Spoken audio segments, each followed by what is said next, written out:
Welcome to science class. Today we are going to investigate DNA replication. To get us ready for that, let's review. DNA is made of three components: a sugar called deoxyribose, that's where the D in DNA comes from, a phosphate group, and one of four nitrogenous bases, which are connected directly to the deoxyribose sugar. The sugar and phosphate form the backbone of the DNA molecule, with the nitrogenous bases running along the middle, forming the rung of the DNA ladder. The opposite sides of the DNA molecule are complementary. The phosphate, sugar, nucleic acid pattern is inverted with respect to the other side, and where an adenine nucleotide is found on one side, the opposite side must have a thymine, and the same goes for guanine and cytosine. So in order to make life easier, we talk about and write DNA strands with respect only to the nitrogenous bases. Here's a random sample of nitrogenous bases. DNA is double-stranded, so we need the other half. Thankfully, because of the rule of base pairing, we know what the other half will look like. Ta-da! Similarly, we can pull this double strand of DNA apart and then rebuild the missing half, giving us two perfect copies. Ta-da! This video is how to make these from one of these. Let's get started.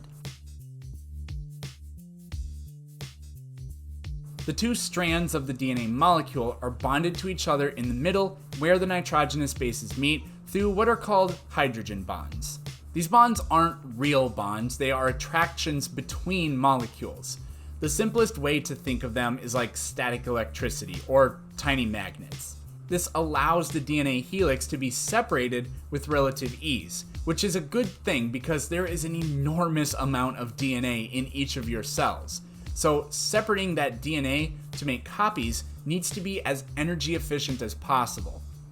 The process of separating the DNA strands from each other is called unzipping, and it's accomplished primarily by an enzyme called helicase.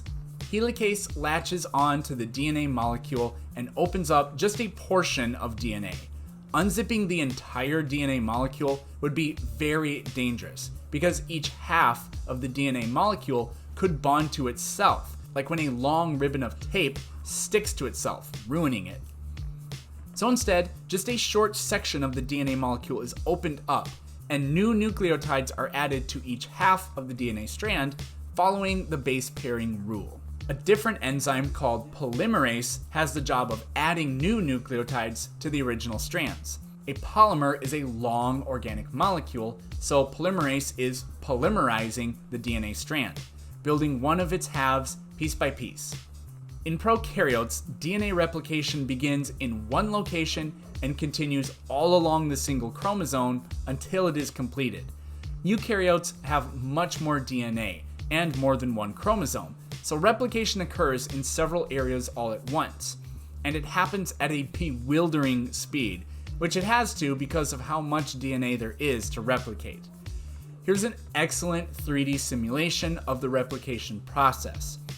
In the middle, there's the helicase enzyme, and we can see the original DNA strand being split. You can see that one of the DNA strands has its complementary strand added continuously, but the other one has to be added in pieces. The former is called the leading strand, and the latter is known as the lagging strand. Nucleotides can only be added in a certain order, but because each half of the DNA strand is upside down with respect to the other, one of them has to have the complementary strand added in a back-to-front sort of way. It's like take 2 steps forward and 1 step back constantly. Now there are some additional details that go into this, but all of those details would make this video really boring. I want you to be bored in the classroom, not while watching this video, so I'm not going to cover those right now. Your teacher will do that for you, I hope. There are a few things related to DNA replication that I want to cover, which have to do with mistakes. I filled this entire page with the letters A, T, C, and G using size 11 font. Exactly 3,384 letters can fit on this page.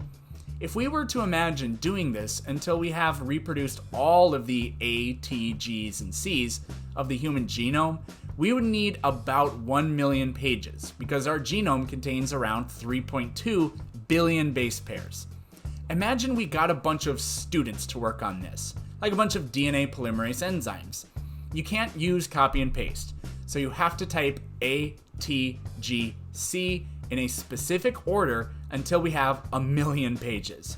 There are going to be some errors. It's unavoidable. Biologists have calculated that, on average, 120,000 base pair errors are made every time a cell divides. Now, 120,000 is a huge number, but that's still only an error rate of 0.00343% with respect to the entire genome. But those mistakes cannot be left alone, even if they are rare, because your cells continue dividing. Assuming these errors begin at the time of fertilization and go uncorrected, every cell would keep inheriting 120,000 new errors each time it divided. After just 9 cell divisions, you'd have more than 1,000,000 errors, which would almost certainly be lethal. Luckily, we have proofreading capabilities built into our cells. DNA polymerase can detect errors in the DNA sequence and fix them as it adds new nucleotides. DNA polymerase is not perfect, however, and it can make mistakes itself, which can also be corrected later on by different cellular mechanisms. But there are a certain number of errors that are going to go uncorrected. How many of these errors eventually sneak through is really hard, maybe impossible to know, but they definitely happen, because what we're talking about are mutations. A mutation is any change in the DNA sequence, no matter how big or how small. And mutations undoubtedly happen. Certain cases of albinism are caused by a mutation. 2 parents, neither of which have albinism, can still give birth to an albino offspring. It's just very rare. Mutations can only be inherited if the sperm and/or egg cells of the parents are themselves mutated. This is why cancer, which is caused by mutations, is not passed down from parent to offspring. Genetic risk factors for cancer can be inherited, but not the disease itself. A mother with cancer will not give birth to an infant with cancer. Still, other mutations are beneficial, and they are the driving force behind evolution through natural selection.